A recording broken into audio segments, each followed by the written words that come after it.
Hello everyone, इस video में √3 एक अपरिमेय संख्या है। यह क्या है? √3 अपरिमेय संख्या है तो सिद्ध करना है इसे।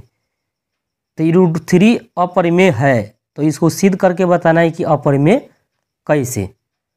तो ये साबित करना है आपको। तो साबित कैसे करेंगे, कैसे इसको प्रूव करके आपको बताएगा कि अपरिमेय है। जहाँ रूट लग जाता है, रूट के अंदर अभाज्य संख्या आ जाता है तो वो कंफर्म है कि एक रियलिटी में वो अपरिमेय होगा। अब अपरिमेय है तो ये कैसे आप प्रूव करेंगे, कैसे इसको दर्शाएंगे कि अपरिमेय है। इसको दर्शाने का तरीका आपको पता होना चाहिए। कैसे दर्शाएंगे? ये √3 अपरिमेय रहेगा ना तो उसका उल्टा मान लीजिए। उल्टा क्या होता है? तो आप बोलेंगे उल्टा इसका परिमेय, अपरिमेय का उल्टा अपरिमेय, अपरिमेय का उल्टा परिमेय होता है। तो इसको परिमेय मान लेंगे। तो क्या कहेंगे?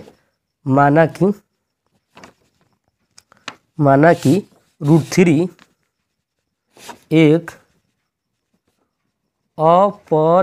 अपरिमेय नहीं, इसको परिमेय मान लेते हैं। अपरिमेय तो है ही है तो इसको क्या मान लेना है? उल्टा इसका। तो ये परिमेय संख्या हो जाएगा, ठीक है ना। हमने इसको परिमेय मान लिया। जब इसको परिमेय मान लिया तो आपको पता होना चाहिए कि ये परिमेय जब रहता है तो √3 बराबर लिख सकते हैं a/b, क्योंकि ये भी परिमेय, ये भी परिमेय। जहाँ a और b सअभाज्य है, सअभाज्य संख्या होगा आपका। a b सअभाज्य इनका HCF 1 होना चाहिए, यानी a और b में कोई उभयनिष्ठ नहीं होगा, केवल एक के अलावा। इसमें a और b में कोई उभयनिष्ठ गुणनखंड नहीं, केवल एक हो सकते हैं। अब देखिए, इसको हमको a का वैल्यू चाहिए तो a का वैल्यू निकल जाएगा। क्या करेंगे? ये b है ना, बट्टा में इधर जाएगा तो क्या होगा? गुना में हो जाएगा। तो क्या होगा? √3b हो जाएगा। अब a² लिख देते हैं, यहाँ पर वर्ग कर देते हैं। जानते हैं दोनों तरफ वर्ग हो रहा है, इसलिए लिखेंगे दोनों तरफ वर्ग करने पर। ठीक है, दोनों तरफ वर्ग कर दिए तो a², ये √3 का जब वर्ग करेंगे 2 मरतबा गुना करेंगे तो 3 आ जाएगा। ठीक है, ऐसे भी समझ सकते हैं। ये स्क्वायर है ना, रूट पर जब स्क्वायर चढ़ता है तो रूट गायब हो जाता है, तो केवल संख्या बच जाएंगे 3। अब b² का b² होगा। तो यहाँ देख रहे हैं a² 3 से डिवाइड है, तो यहाँ पर लिखेंगे a² 3 से, है ना, विभाजित होगा। विभाजित है, ऐसा विभाजित होगा ना। 3 से अगर a विभाजित है, इसका अर्थ है कि a भी 3 से विभाजित होगा।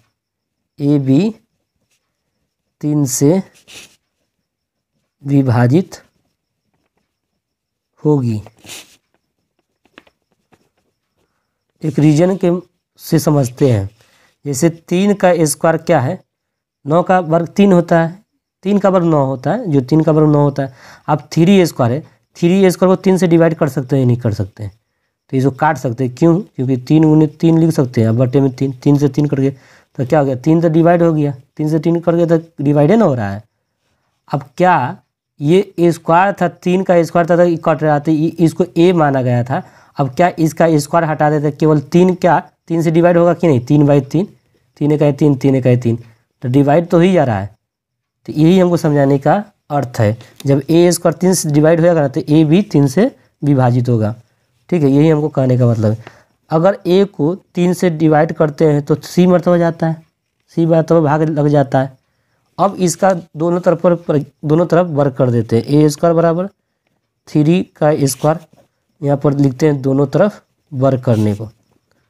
दोनों तरफ वर्ग करने पर, दोनों तरफ वर्ग किए ना तो a² बराबर 3 का वर्ग 9, c² था, c² लीजिए। a² का वैल्यू क्या है? 3b²। क्या है? 3b²। 9c² है तो 9c² लिखेंगे। ठीक है, अब और लिखेंगे b² बराबर 9c²/3, 3 का 3, 3 9, और b² बराबर क्या हो जाएगा? 3c²। तो यहाँ पर लिखेंगे b², है ना, 3 से विभाजित होगा, 3 से विभाजित है तो बी भी 3 से विभाजित होगा। ठीक है, रीजन बता दिए थे पहले ही कैसे होगा। तो देख रहे हैं ए कहाँ है, यहाँ ए में 3 से विभाजित है, यहाँ बी 3 से विभाजित हो रहा है। ए बी में उभयनिष्ठ गुणनखंड 3 आ रहा है। यहाँ देख रहे हैं ए और बी में सहअभाज्य बता रहा है कि ए और बी सहअभाज्य है, ए और बी में कोई उभयनिष्ठ गुणनखंड नहीं होना चाहिए। यहाँ उभयनिष्ठ गुणनखंड ए और बी में 3 दिख रहा है। तो ये बात तो विरोधाभास है ना। ये हमारे काल्पनिक कल्पना के कारण ये सब हुआ है, हमारी सोच के कारण हुआ है ये सब।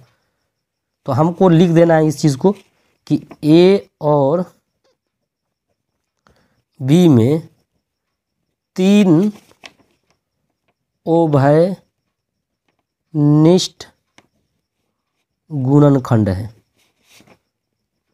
3 उभयनिष्ठ गुणनखंड है। जब गुणनखंड है ना, ए और बी में 3 उभयनिष्ठ गुणनखंड है, इसका अर्थ है कि यह विरोधाभास है। विरोधाभास